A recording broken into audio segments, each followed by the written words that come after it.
All right. Thank you guys so much for 25,000 subs. Today, I have my basically first ever guest with an incredibly wild story to celebrate. So, thank you so much for being here. YouTube is something that I'm definitely trying to put more effort and intention into, and covering stories like yours is something that I really want to prioritize on this channel. So, thank you so much. Michael actually lives really close to me, about 25 minutes away, and I've been following your content for quite some time. You actually provide some really motivational content about your journey fighting cancer. And to be honest, some of your templates I copy and use for myself because they're so good. I feel honored. I feel very honored. And Yeah. Thank you so much for having me here. I'm so stoked. Your content's great, and So it's is yours. super, thank you, super motivating. So I'm going to ask you questions as if I have never met you, as if I've never seen your content before, and of course our audience watching most likely hasn't either. So let's go ahead and get started. Introduce yourself, and let's dive into your story. My name is Michael Cramer. I am a social media influencer, a cancer survivor, a bone marrow transplant recipient. I live with chronic graft versus host disease, and I'm an advocate in the cancer world. And basically, my mom and I, we have a podcast, and we do anything just to help others who are going through cancer or a difficult time in general. That's amazing. And what is the name of the disease that you currently live with? So I currently live with graft versus host disease. I have no idea So what that it's even... a condition after a bone marrow transplant. Oh, okay. So initially I had cancer. I had a really rare form of cancer. It was called hepatosplenic T-cell lymphoma. And basically the doctors told me that my only chance of survival was chemo, radiation, and then a bone marrow transplant. Wow. So at 19 years old, I was in college, I was an athlete, and then all of a sudden I started to feel super tired. And out of nowhere, I started to get these night sweats. And this was like during COVID, so I was just like, okay, like, I'm not in college, I'm not in the gym, I'm not surfing, I'm not doing what I do and what I love. So when I started to feel really fatigued, I was just like, this is normal, I'm just depressed. And for a few months, this just dragged on. And initially I realized something was wrong because I remember the gyms opened in like the beginning of June.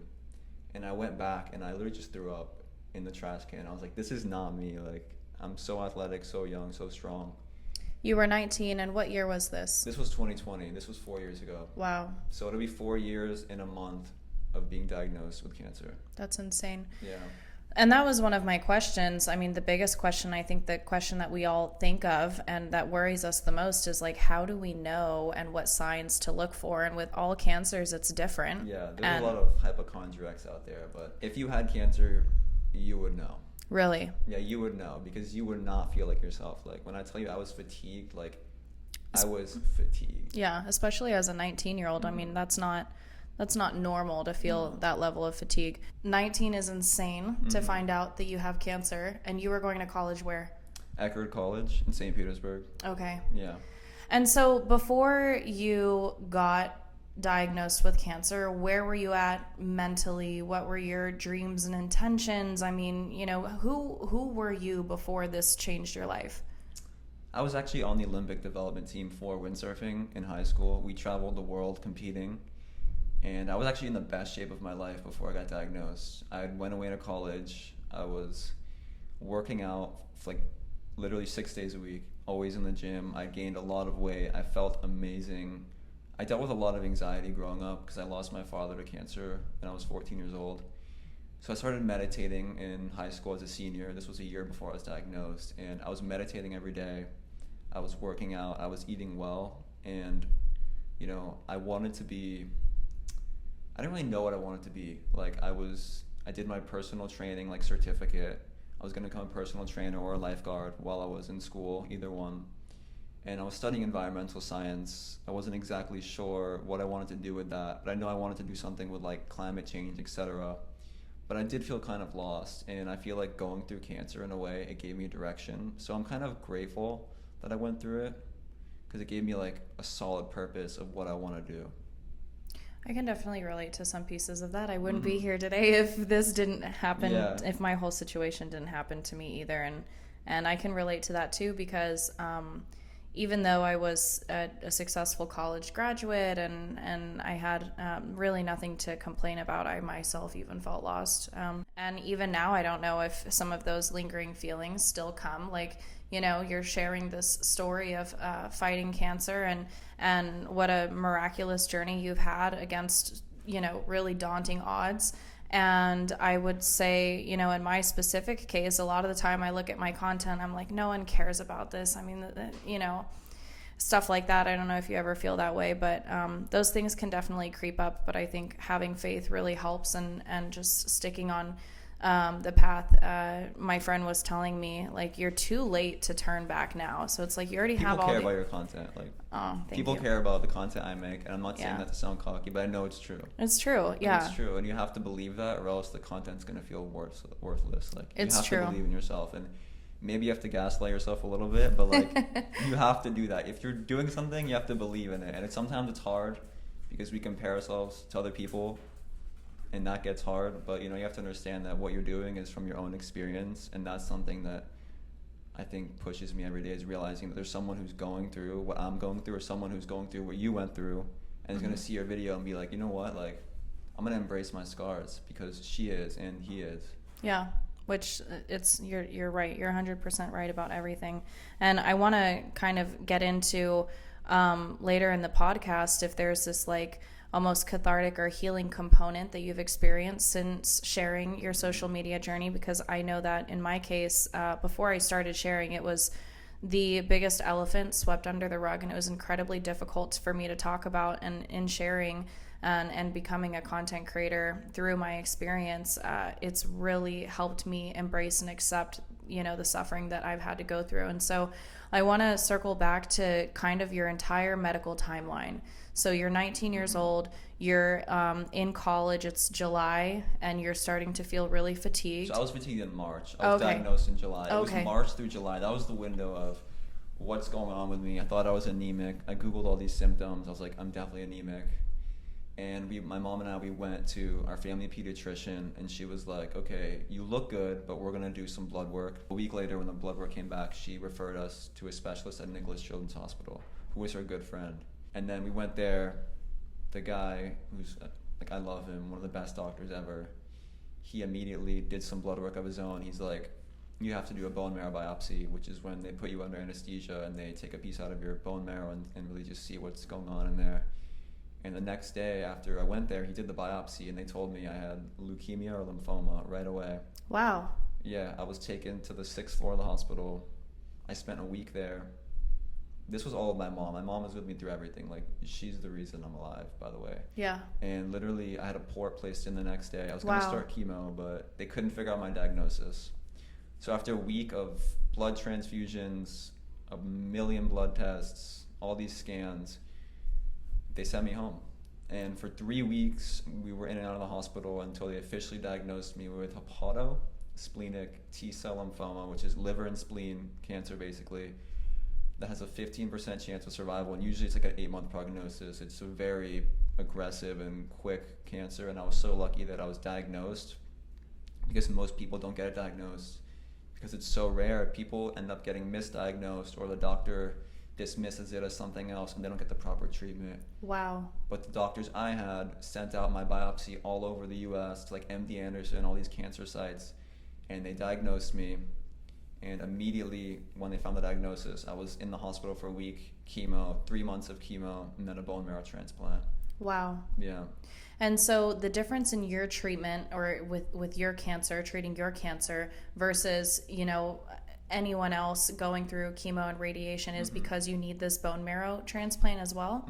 A lot of people get bone marrow transplants, but the thing is, mine was like the only chance I ever had at surviving it was a transplant, because that cancer will come back no matter what. Wow. So I needed that transplant as soon as possible. Wow. Yeah. Okay, so timeline. It's now what month, and you're 3 months into chemo? So I had my transplant October 27th of 2020. Wow.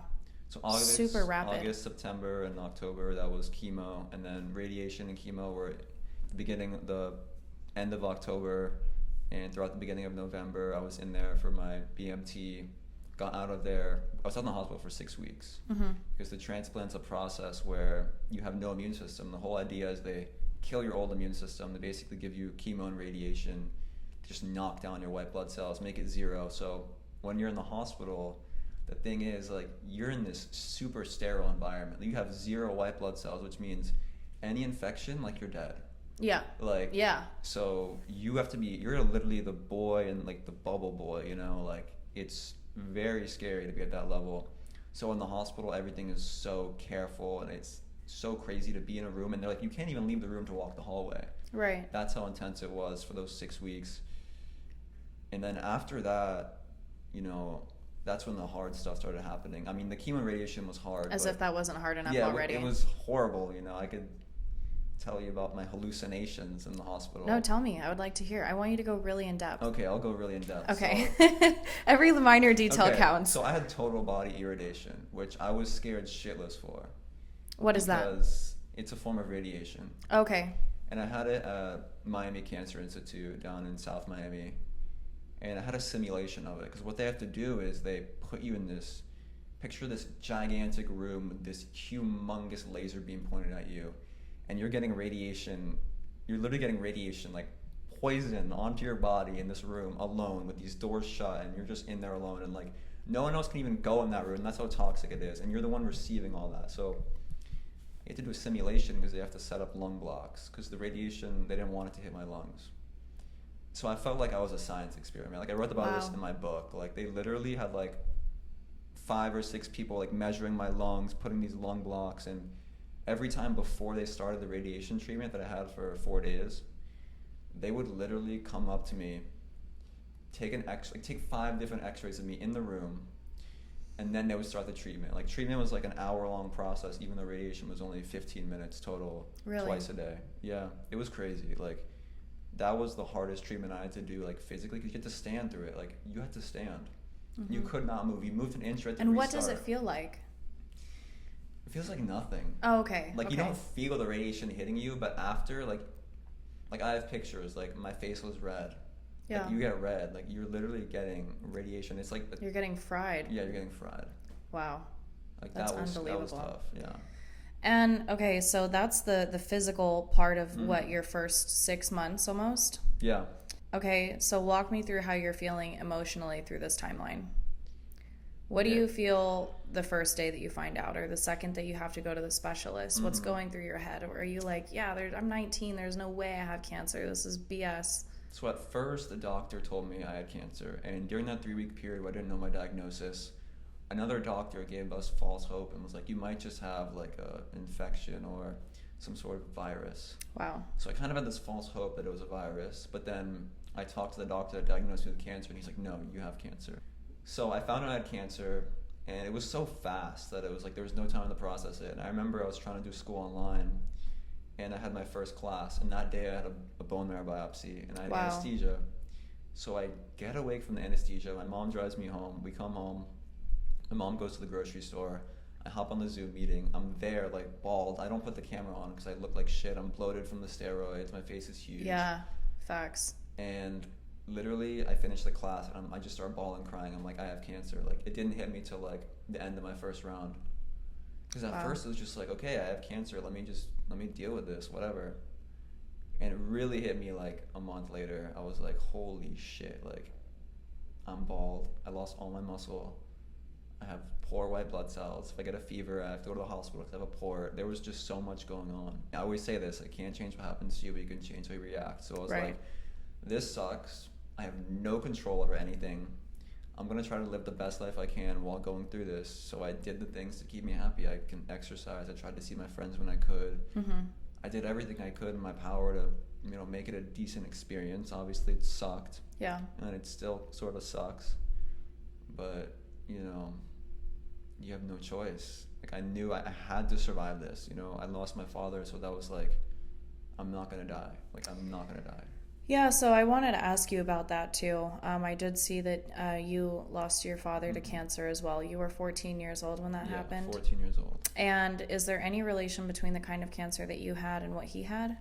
The doctors say no, but who really knows? They were both lymphomas. So. Oh, really? Yeah, different types, but No one really knows. And it's like, because any person always asks, well, like, how is it that someone young and healthy gets cancer, and how do the doctors respond to you when obviously that question's asked? It's because we have cells. It's because we have cells. We have a lot That's of such cells. a doctor response too. But it's like it's what they say, but it's true. Like Yeah. So one of the theories is I had mono, this stupid kissing disease in high school. I probably got for some girl that was like probably not even worth it, by the way. Yeah. And it never is. Literally, like the theory was that this is not sure. This isn't set in stone. But the theory was I had mono, and mono affects your liver. Okay. So I could end up getting me hepatitis, right? And then a year later, after getting this mono, that's when I got the cancer.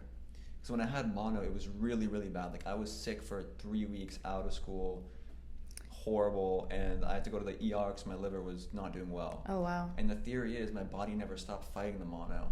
And so it just kept replicating into cancer cells. But we don't really know. And I've heard a lot of mono stories with cancer, to be honest. Really? A lot of people that say they had mono and then got cancer. But who knows? I know a lot of people had mono and nothing happened. So if you're watching this and you've got mono, don't worry. Unless you have a contract. Just kidding. I'm pretty sure I've had mono. Yeah. I know I've kissed a lot of boys.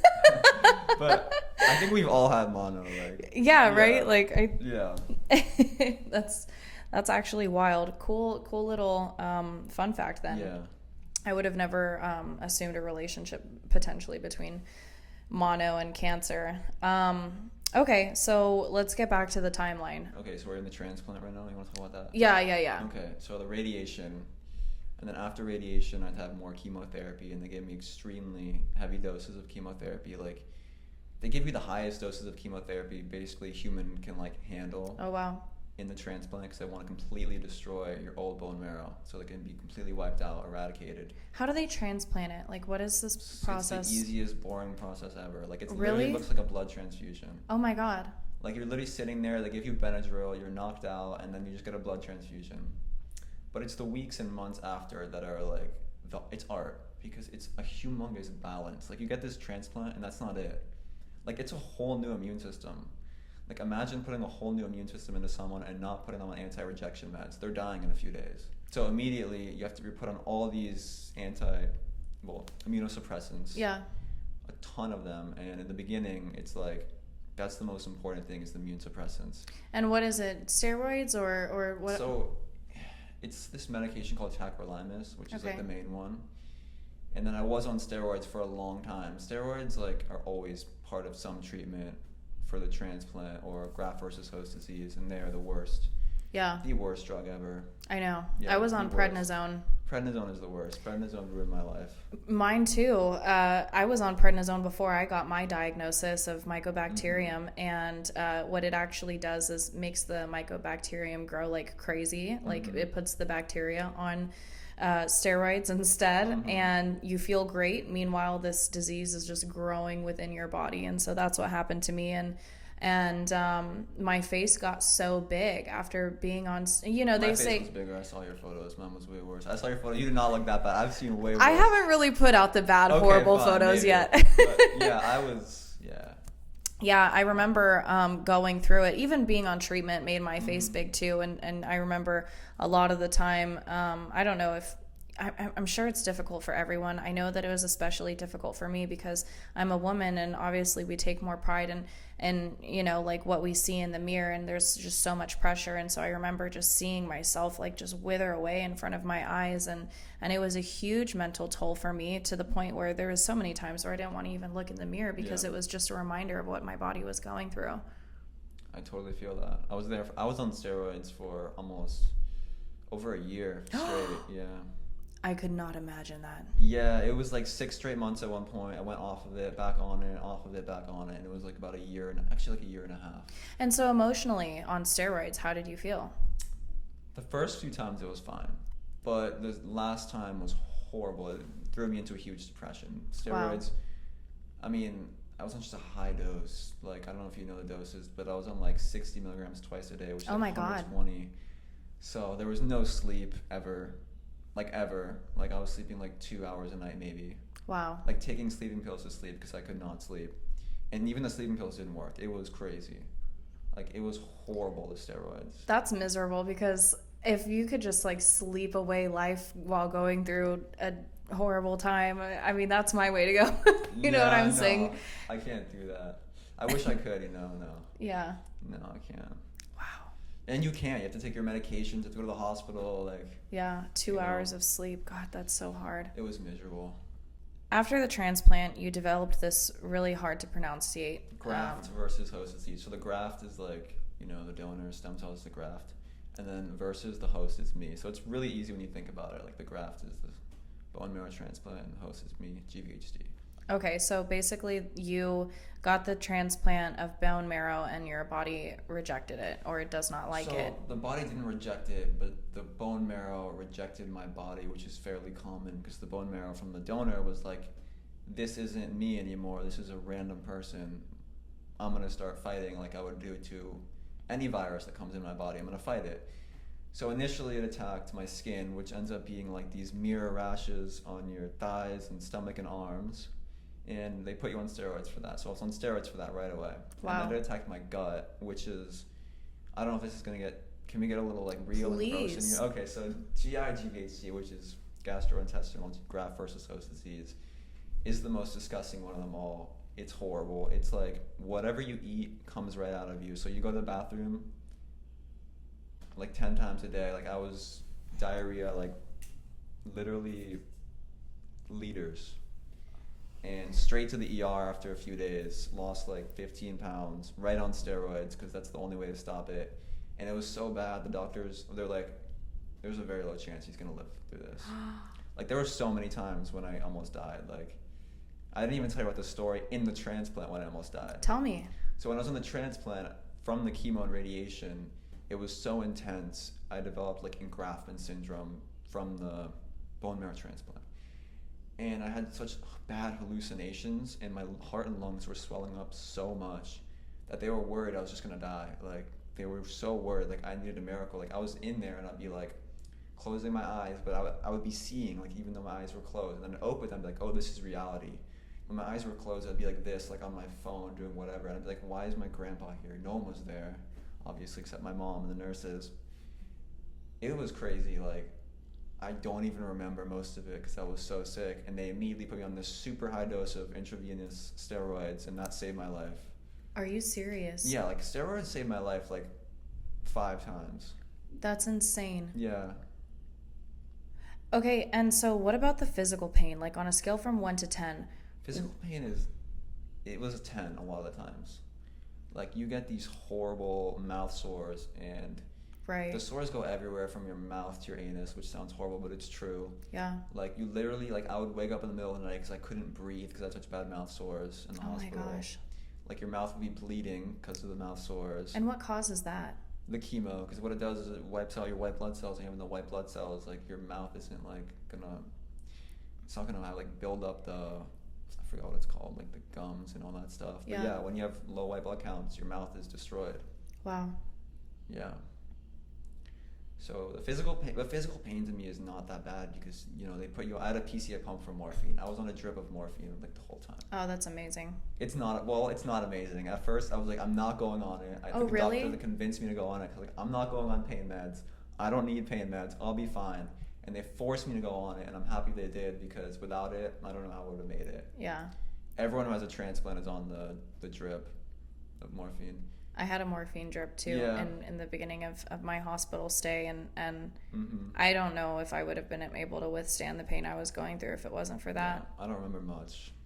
Yeah, that's the beautiful thing. In a way, yeah.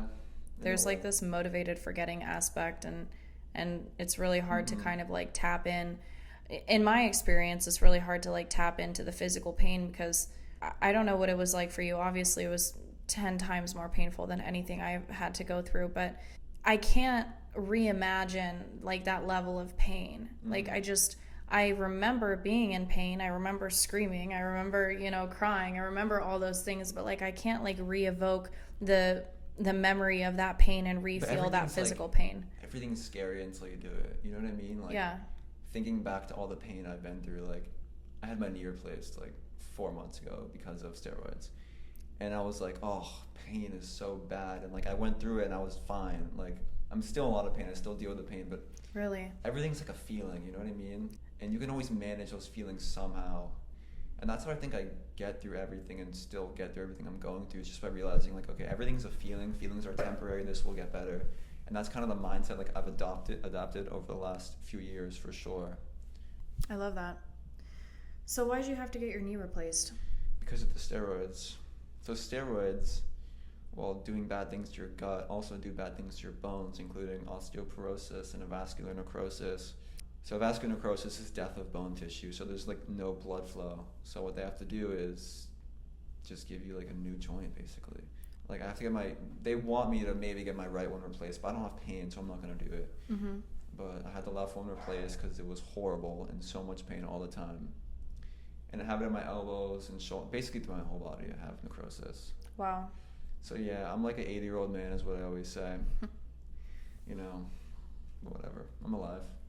Hopefully one day you start to age backwards a little bit. Yeah, Benjamin Button, you know. So I see that you still obviously frequent the hospital, Mm-hmm. hospital treatments. Where are you at now? So like finish the timeline. So after my bone marrow transplant, I ended up with graft versus host disease, like I said, and it eventually became chronic. So it attacked my liver, my skin, it attacks my mouth still, which is why I can't have anything spicy, very sensitive mouth.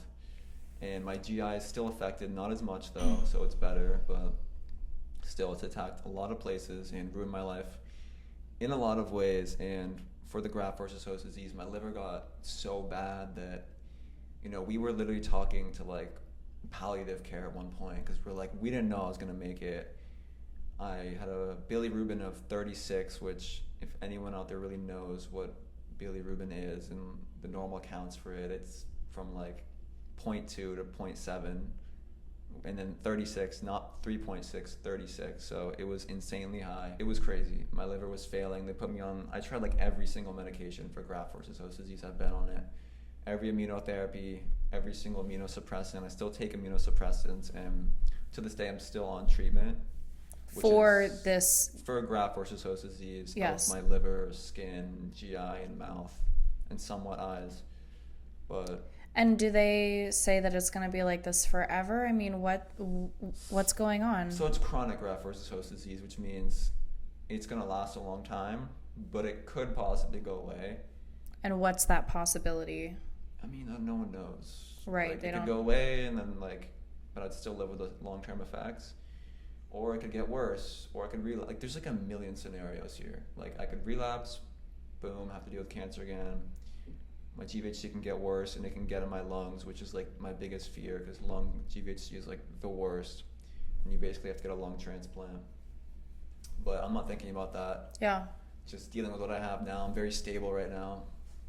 But I'm still doing treatment, still taking immunosuppressants, and I do a treatment called ECP, which is extracorporeal photopheresis, which they hook me up to this machine. They access my double port, put 2 gigantic needles in there that are like literally this big. Yeah. I see I used to have the little thing popping over my... Yeah, the little vein thing. Yeah. Yeah. Gosh, our ports are very different. Mine is technically a Hickman, and it comes out of my chest, and yours is accessed through your skin. Yes. What's it? I always asked my nurse when she would come over and do my port dressings and stuff. I was like, I feel like your guys' ports just looks way more painful. And yes, I know. And then, so much better. And then, yeah, a bunch of people with cancer come to me and they're like, "Oh my God, that looks so painful." I'm like, "Wait, no, yours seem painful." No, this one, it's painful when they access it with the big needles. Initially, they do small needles for most like chemos and immunotherapies, but for ECP specifically, it's these big needles, and they fucking hurt. They hurt a lot, but the treatment, they weaken my white blood cells, return it to me. It's a slow process, and they're like 3 hours. Basically, my blood just goes out of my body, and you see like, it's like this. There's 2 needles, my blood is really going into a machine, so. Right, I saw some of your posts about it, but I was like, what the hell's going on here? If you're like afraid of blood, don't No. look at my social media. Like, you know. It's just the realities of fighting, you know. Yeah. So, okay, you're in remission from the cancer. Yes. Okay, and how long have you been in remission? Over 3 years. Oh my God, that's amazing. It's been a while. And what did the doctors say? About the cancer? About you surviving and just everything. My nurse practitioner, I remember, she kept telling me I was a miracle. Really? Yeah, the doctors are like, because the things I went through, not with just the cancer, but with the GVHD. The GVHD was probably more life-threatening than the cancer. A lot of times, yeah. So it sounds more difficult too. I could be wrong. It's difficult in a different way. It's just like so much more complicated, you know. Mm-hmm. But basically, they say I'm a miracle. I don't like to say I'm a miracle because it sounds like, oh my God, I'm a miracle. But, like, but no, you are. I don't know. The second I saw on your page 15% chance of survival, I was like, but the thing is, when you're a cancer survivor and you know people who passed away who did everything as well as you did, like, you know, you don't do anything different than the other cancer patient. Like, you just get lucky. Like, me surviving cancer is like, I got lucky, you know? Cancer is not like you did this right, you did this wrong. Right. You're just lucky to survive any disease. I mean, unless you forget to go to treatment, then that's your fault. But, like... That's a good point. Yeah. You know? But it's still insane. Yeah, And do you ever feel guilty for surviving? Yeah, of course, yeah. Every cancer survivor has survivor's guilt. Really? I mean, I'm happy I'm alive. I mean, you can feel two things at once, like gratitude for being alive, and then like the guilt of, damn, like, because I have so many cancer friends that I met and they've passed away. I know a bunch of people. Oh my God. Because I lead like a support group. I lead 2 support groups, so I'm always talking to people, and you know, it's hard, but. And if there's any viewers right now that have cancer, could you name those support groups that you're a part of? Yeah, so the support group, unfortunately, it's like come to a close. The app is not charging people, but I'm doing a Discord channel every week now. So if you want, you can DM me on my Instagram at Michael Cramer, and I can give you the information for the support group there. That's awesome. Yeah. And how does that feel to be heading something like that? It just feels good. You know, I feel like I'm giving people a space to talk with people that understand what they're going through. Yeah. You know, when you go through cancer or a disease like you've been through, you know, you have your friends, and it's great to have your friends, but your friends can't be like, oh, yeah, like, I remember when I had my port, I remember when this happened, I remember when I was on steroids, or like, I have PTSD, or I don't want this to happen again. Like, when you have a community of people that understand what it's like to go through what you went through, it's so empowering, and that's why I do it, because I know I'm helping people, and I know that when I was diagnosed, I didn't know about these support groups, and I wish I did, so that's pretty much why I do it. Yeah, no, that's amazing. Whenever I was first in the hospital in 2021, I could search for hours on the internet. Mm-hmm. There was nobody talking about mycobacterium. Obviously, it's a little bit more rare, but about a year after my diagnosis, all these cases started coming out, and then there was this page on Facebook that opened up for it, and unfortunately, it's a lot of women who went to have elective procedures and you know, something went wrong, and there was a massive outbreak of a bunch of people in different states who got mycobacterium, and so everyone was kind of sharing these really graphic images, because obviously this is a flesh-eating skin disease. It's super graphic, and it's like very private to show these horrible parts of your body like opening up in this way. And it was like a little interesting to be able to have a community where this is something so specific, and I know cancer is kind of like an umbrella for every different kind of cancer that there is, but I can say that it was really nice to be able to connect with other people that were on the same treatment plan. Like, for me to know that I wasn't the only person losing my hearing, for me to know that, you know, I wasn't the only person struggling with looking at, you know, my body in the mirror and these symptoms and the gut health stuff, and it really does help. And you know, I don't relate to cancer. Obviously, I have never experienced cancer. But one of the things that helped me the most whenever I was working a corporate job during being on treatment the second year, I had a coworker who while I was in meetings, I would have to cover my port. I would wear cardigans and jackets and everything. And so I would have to kind of like just be really like private and kind of like tucked away. And then she would always kind of mess with her head. And one day we got on a private meeting, and my port had slipped out, and she was like, wait, you have a port? And I was like, oh shit. And she was like, no, I have one too. And she was fighting Hodgkin's lymphoma. Aww. And so she took her wig off and she was like, look, I put my wig on for the meetings every day. And I was like, oh my God, and ever since then we were kind of like port buddies, and she would show me pictures and I would send her pictures. And That's so cute. yeah, it was amazing. And she's been in remission for 2 years now. And it was really beautiful. Are you guys still friends? Yeah, we still keep in touch. Awesome.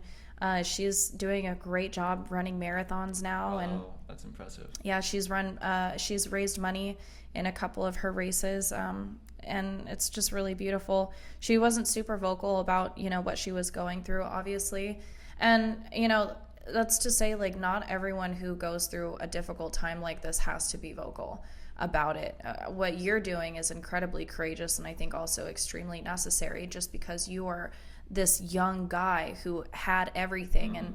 And I think a lot of people, in their young 20s come to pass through extreme difficulties and times of suffering, and regardless of what kind of disease it is, whether it's health related or some other tragedy or loss or grief that we experience in our young 20s, it changes the trajectory of our life. And so what you're doing is incredibly honorable and just amazing, because I can't imagine what your community is like and how many other young people are unfortunately going through the same situation. Thank you. I'm just trying to help people. Yeah. And I hope that the people watching this took something from this, honestly. Yeah. And so some rapid fire questions. So I'm ready. This might be not a very rapid fire question, but I do want to know. So out of this entire situation, what has been the best takeaway? The best takeaway is that life is short. Do the things you want to do. Tell the people that you love them, and be with your family and friends as much as you can, because at the end of the day, when you're sitting there in the hospital bed and you're going through chemo and you're bald and you've lost all your material possessions, all you're going to care about is the people and the relationships you built. So true.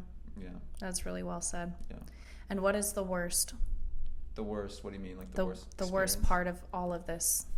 The worst part of all of this is your own suffering, how hard it is, and then having to know that other people that care about you suffer as well, because they're seeing you go through such a hard time. Yeah. It's very difficult, because it's like not just you, it's other people are affected as well when you're diagnosed with cancer or diagnosed with anything. Yeah. And shout out to your mom. How did your mom react? Amazing. She's the best. She's the reason I'm here. Yeah. What was it like watching your father fight cancer? It was tough. I mean, I was 13 and 14, so I was very young. I didn't understand very much. I always thought he was going to be okay, because he went into remission. He finished treatment. Oh, really? He was fine. And then he relapsed, and it was very quick. And I remember coming home one day from school, and my mom was like, your father's not going to make it. Like, we were just driving home, and she was like, your dad's not going to make it. And it was like, oh shit. Like, we knew he was sick and he wasn't doing well, but, I always thought there would be something. And what's crazy is he needed a bone marrow transplant at the end of his treatment, and he never got it because he was too sick. So when I heard lymphoma and I heard bone marrow transplant, I was like, this is like God or the universe or whatever being like, your father is watching you and you're getting all your strength from him. Aww. And that was the way I looked at it. Was like, it was just meant to be that I went through this to like get my, not revenge, but like my, get it done right, Yeah. Do it for him. Yeah. Mm-hmm. Oh my God, that got me teary-eyed. Oh. Wow. That's awesome. Mm-hmm. Against odds of 15%, I mean, there has to be some part of your father that pulled some strings there, Definitely. No, father, my mother, my family, everyone praying for me. I really believe that the only reason I'm here is because of the people around me. Like, I had so many prayers. Like, people just sent so much love. And that is literally what it takes. Is like, it's a community to get through this. And if I didn't have that community, didn't have that love, I wouldn't be here, because the community started with my pediatrician that we knew forever. And she's the one that got me to the right doctors. She's the one that set this whole thing up. So if we never had her, I probably wouldn't have went to the pediatrician and to the doctor early. Thank God. So it was just like a miracle and another miracle that I survived. Yeah. Yeah. Wow. That's awesome. Mm-hmm.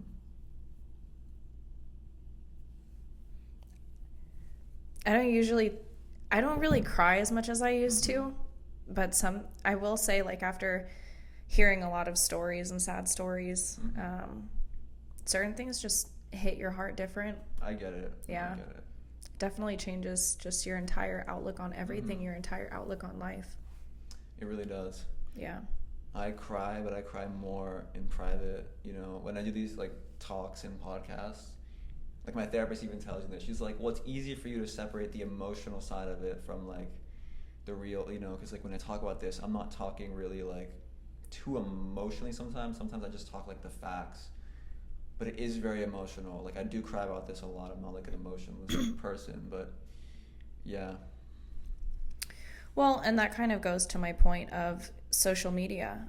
Before you started sharing your story on social media, were you scared to tell people that you had cancer? Was it incredibly uncomfortable? And what even gave you the courage to start sharing this in the first place? I mean, tell me about your break into sharing and being public about your story. So when I was first diagnosed, I didn't really tell everyone. I told my close friends, and that was it. Initially, I didn't really want everyone to know, but I wanted it to be once I finished treatment, I did like an Instagram post, I told everyone, and that was it.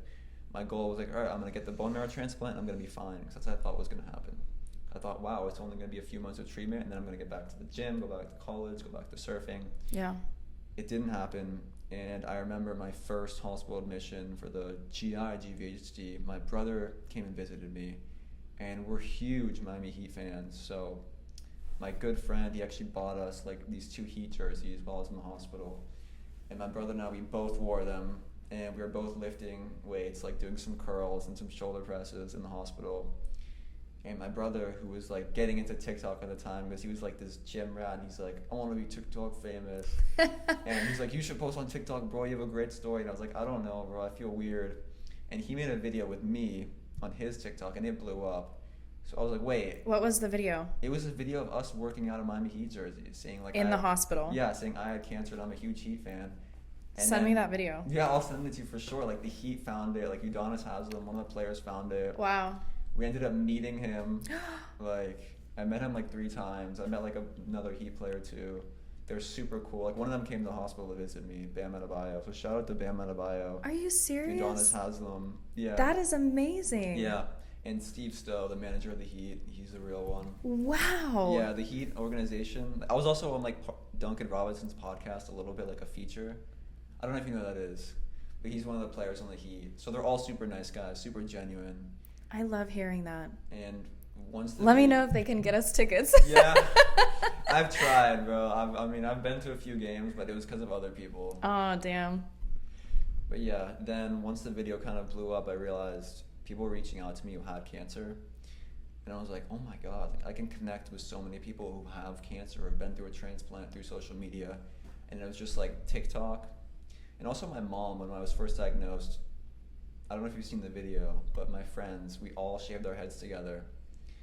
And we walked out of my house like this, doing the Rocky theme song with it. Oh, that's cool. No, you'll have to send me that too. I'll put little previews of the videos that you're talking about and then tag them in the video so people can go and watch those. A lot of people liked it. And then it just was like TikTok, and then my mom and I started a podcast.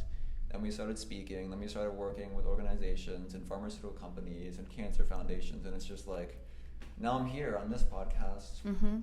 And tell me, have you been able to monetize it all through sharing your story, or some things? Some things. Not everything. That's what I'm currently working on. And is this kind of like your full-time gig? Do you just have anything part-time? Yeah, I mean, I was working for a cancer foundation doing their TikTok. Oh, cool. And so I was like kind of like part of their social media team, but then they ran out of money and stopped paying me like a month ago. So, and a lot happened since then. So, if there's any foundations out there that need someone to run their TikTok, he's got you. Great editor. Years of experience. Clearly. Yeah. We do work with a pharmaceutical company. We have like a contract with them. But and what's your mom do? My mom does that too. Like she also does like her own. She's a happiness certified coach.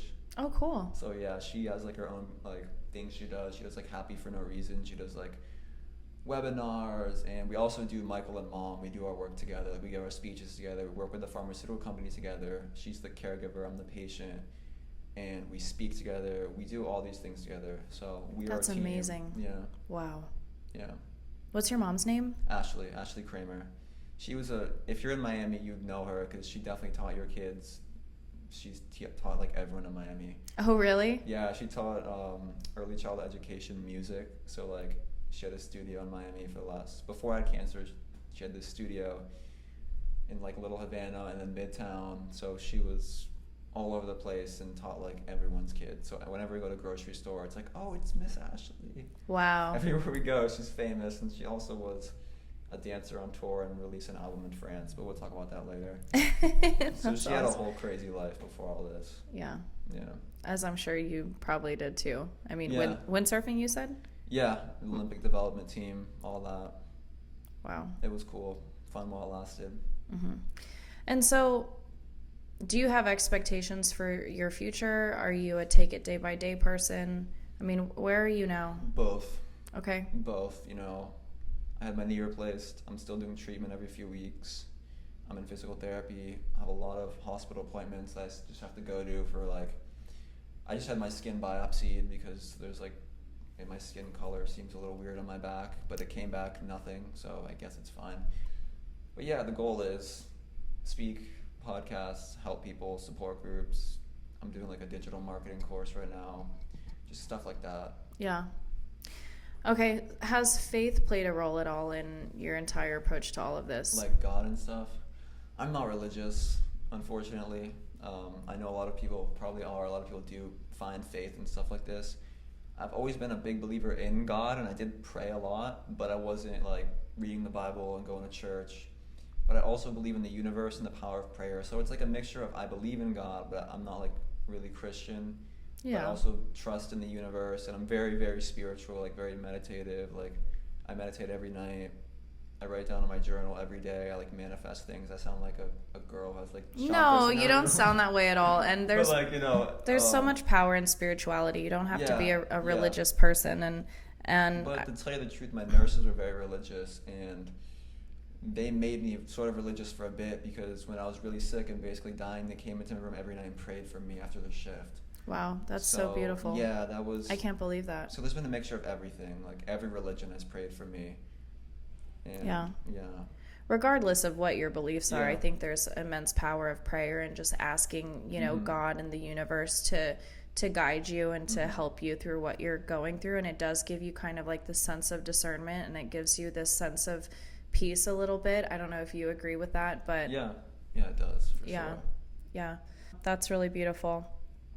Okay, so that's pretty much it for the rapid fire questions. Awesome. Any other details, crazy stories, anything you want to include? We would have dance parties in the hospital. The nurses. Okay, yeah, no, I have more questions now. Okay, the nurses and the doctors loved my mom and I. One thing we always did was when I was there for 5 straight months, literally 5 months in the hospital. I was there for Christmas, I was there for New Year's. I was there almost for my birthday. I was there for every holiday except for July 4th, literally. Wait, you didn't include that in the timeline. I know, but the timeline was all over the place. But yes, I spent I was there Christmas Day 2 years in a row. 2020, 2021. Yeah, so. Best hospital memory. Best hospital memory.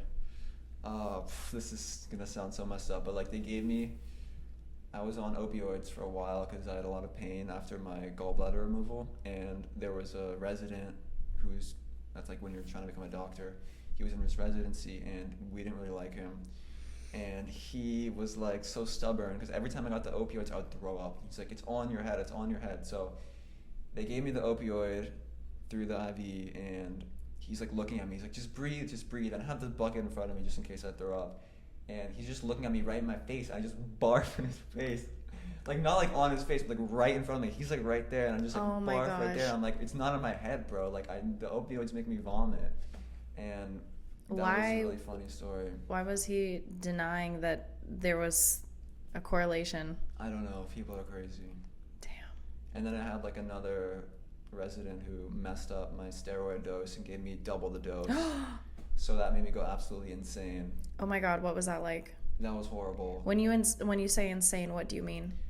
You're not sleeping, you're having panic attacks, you're unable, you're restless. It's horrible. Wow. Like when you're on steroids, you already feel that way, but then imagine they double your dose by mistake. So that was not fun.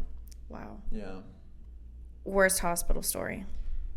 Oh my God. The worst hospital story. I'm not going to say the name of the hospital because I love this hospital, but I was admitted to the hospital for a liver biopsy, and basically my blood pressure was so high that they were like, we're not going to do it. But the surgeon who was doing the biopsy was like, no, we're going to do it anyways. They gave me a bunch of blood pressure meds, and blood pressure wasn't going down. But this is when I was on the steroids. Steroids cause high blood pressure, high heart rate, and all the restlessness.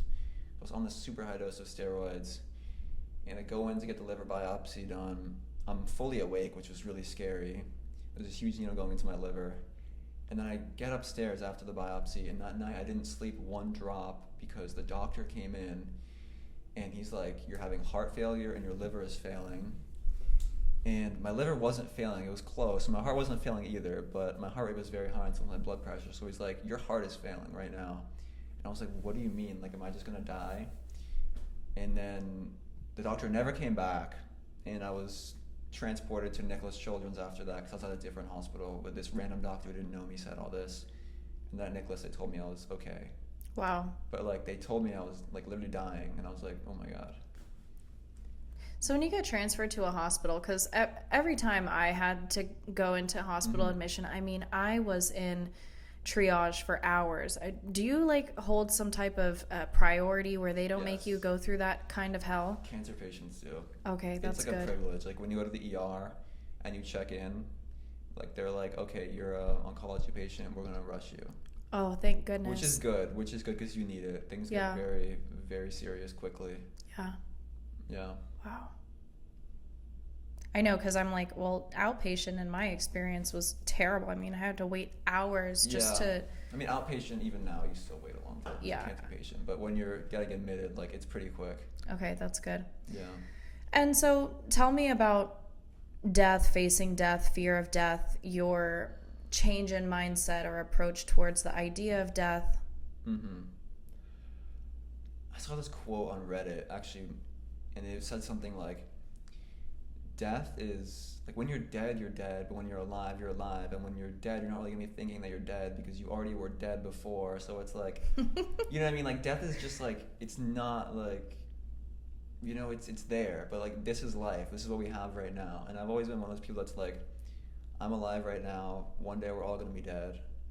But I can't control when I'm going to die. And when you're, you know, you go through cancer, you're faced with death, you know. And I think that's a very valuable thing, and I'm very happy I was faced with that because it made me realize, holy shit, like, I'm so lucky to be alive. And everyone watching this video, like, there's somebody in the hospital that's, like, begging to be us right now, you know, and that was me. To be begging to be out of the hospital, to be begging to be done with cancer. So, like, facing death just gave me this huge perspective that life is this gift. Like, health, like, we're so lucky that we're healthy. Yeah. Like, we don't even understand. Like, before cancer, I didn't understand what I had. Yeah. Like, the fact that I can go in the sun, the fact that I could lift weights, the fact that I could just go anywhere and be fine and didn't have to take medications. We're living pain-free. Yeah, exactly. Like, we take that for granted. Yeah. It's so true. And it is true. I mean, there's just an unimaginable amount of people right now in the hospital that may even potentially be watching this video and wish to be sitting where we are today. And we're very lucky. That's the part that touches me because I want that for everybody. Yeah. And I would say it's pretty miraculous that both of us are sitting here, you know. Definitely. In my specific situation, I listened to a lot of near-death experiences, and it was part of my healing emotionally to listen to those stories because, you know, it would be like the people who died on the table and had, you know, hours of what it felt like to be real life, but it was really a matter of seconds that they were dead on the table.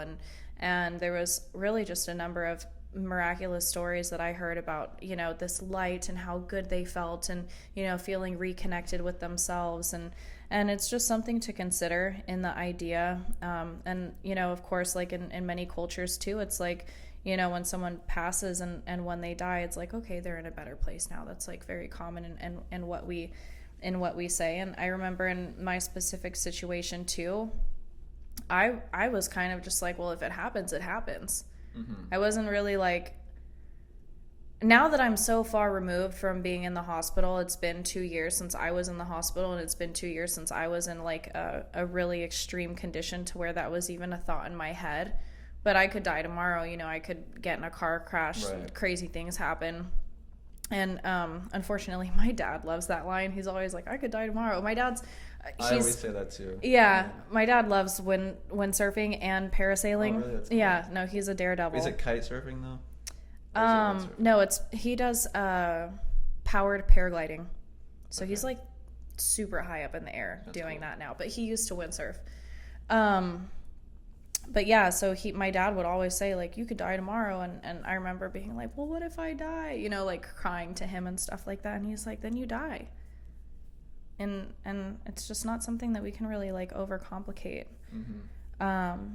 Anyways, yeah, I just wanted to get your perspective on kind of how you feel about the whole idea, and I'm sure that's part of what you counsel on in your support groups as well, Yes. because that's a huge fear for so many people fighting. Yeah, so initially when I was diagnosed, death was like, I'm not gonna die, but I had this fear in the back of my mind that I was like, what if I do die? And when I was actually at the closest points to death physically, I wasn't even worried about it because I was just like in the moment, which sounds crazy. Like I remember hallucinating and my heart and lungs were swelling, and I wasn't even thinking I was gonna die. I was just like, just there. You know, it's crazy to say. And then when I had the GI GVHD and I was really sick, I didn't think about it either. It was just like, I have to just like survive, and I just survived. And then there was a point when I was really depressed on the steroids where I wanted to die. Like I was so depressed because I was on the steroids. I wanted to die. I told my mom, please put me in palliative care. I want to stop treatment. I wanted that because I was so miserable. And there was a feeling of like, just that dark depression of, I don't want to be here anymore. And looking back, I'm like, that's crazy that I felt that way. And it was all medication induced. You think it was medication induced? Yeah, it was the steroids. Yeah. The second I got off of them, they weaned me off of them and like within like 2 weeks, because you have to do it slow. I was not fully happy, but you know, I was in a better place. And do you ever struggle with the willingness to live now? Sometimes, yes, honestly. I'm Yeah. not gonna lie. Like, it's very hard to live with a chronic disease. You know, we all have like intrusive thoughts, and it's very hard to live with what I live with. But I know that the purpose and the pain that I go through, it's all worth it, because I know I'm helping people, and I know that life gets better, and that it's worth it. You know, there's always fears in my mind of things happening, and sometimes you're like, well, you know what, my life would be easier if I was dead, but you know, no, it wouldn't be. You know, life is life, right? It's a reality to be experienced, not a problem to be solved. I saw that quote and I was like, that's so true. Like, Yeah. it's just a reality to be experienced. And my friends always ask me, you know, what's the meaning of life? They're always like, you've been through so much, you probably have like the deepest meaning of life. And the meaning of life is just to live. Everything you do will have just as much meaning as the next thing you do. And I saw that in another great movie too. It's like, anything could have been anything else and it would have had just as much meaning. And that's life. Like, you can literally work as a janitor your whole life and be happy, and that's your purpose. Or you can be a billionaire, you know, like it's whatever. Like, life is just an experience. Yeah. I love that. Yeah. For anyone going through cancer, what is your advice towards dealing with the anxiety that comes along with it? There's a lot of things you can do. I think the biggest thing is exercise, meditation, therapy, eat well, find a hobby. Anxiety itself, like managing the symptoms that come, is like, you want to manage those symptoms through like breath work and meditation. But really getting to the root of the problem and getting yourself to actually feel better from anxiety, it's going to be exercise. Exercise like is the biggest thing for anxiety that will help you. It helps me so much.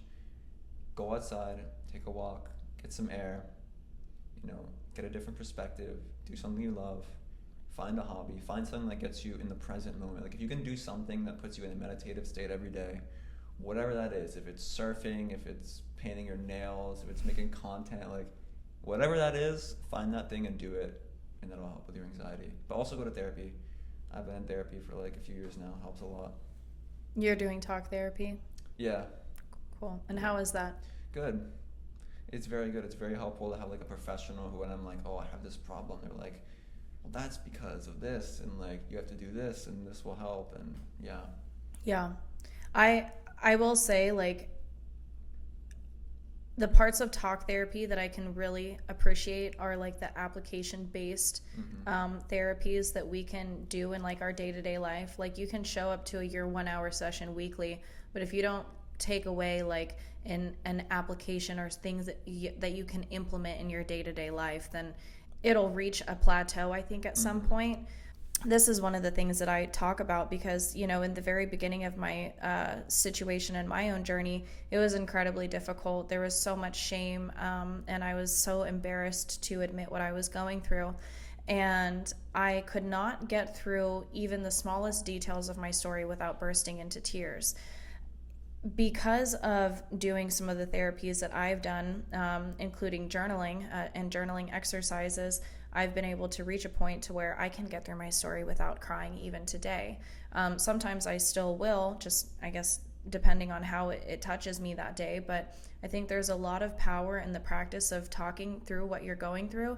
And I say this because I think that there's a lot of people who are passing through difficult times in their life who don't actually take that out and put it onto anyone. And they don't realize that in that act of taking it out and putting it out, it is cathartic. It is like this ripping of your emotions internally and taking them out, and there's this like just amazing release process that happens. And one of the exercises that I appreciate most is writing the traumatic event over and over in your journal. And that's what I did. And you talk about all the ugly details, how angry you are, if you're mad at God, if you know you hate life, if you want to die, you just put it all on paper, just take it out. Because if you don't have a therapist, and if you don't have the opportunity or someone, because not everyone even feels comfortable with their therapist or have yet to find the right one, don't wait to find a therapist or like counseling to be able to treat the things that you're holding inside. You know, I treat my journal as my therapist when I'm not going and seeing a therapist. I love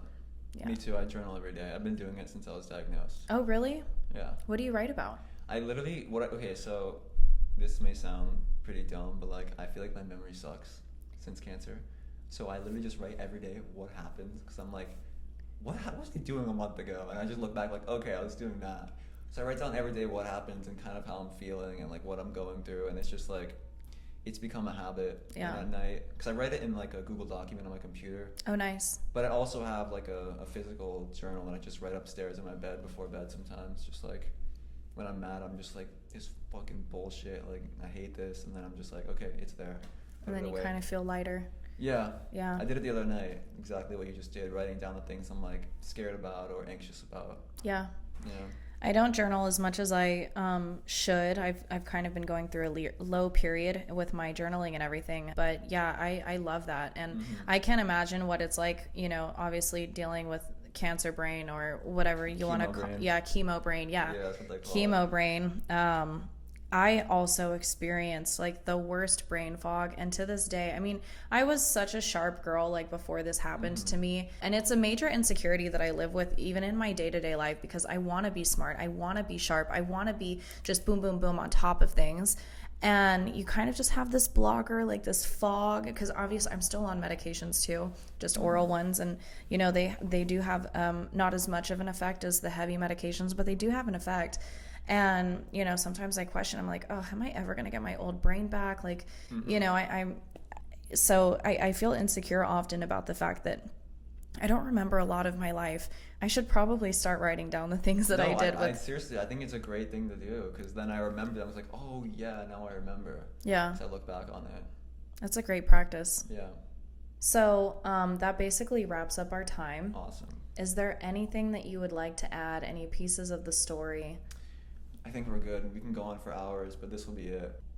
If you like this video, please don't forget to subscribe to my channel, follow Michael Cramer, and leave a comment below if you would like to see me cover any other people on my podcast. Maybe I can reach out. It looks like I'm getting really lucky with some of the connections I've been able to make, and I would love to have more people as a guest on my podcast. And even if it is like through Riverside, or like a Zoom podcast, I would love to do that as well. And I also have an anonymous submission link that you can use in the form below. If you would like to submit your story and have it shared on my podcast, I would be more than happy to share. So thank you guys so much for all the support, for 25,000 subscribers, for being here, for hearing our journeys, for supporting us. By the way, do you have a GoFundMe? I do have a GoFundMe, but I feel too bad to like put it in this. I don't feel right. I get that. I can't. But like, what if I did it anyways? I mean, I'm sure you could find it on Google, but I feel too bad. I get it. Yeah, I get it. Weird. Well, we'll see about that. Yeah, we'll see about that. Okay. All right. Thank you so much, guys. I'll be back next week. Peace.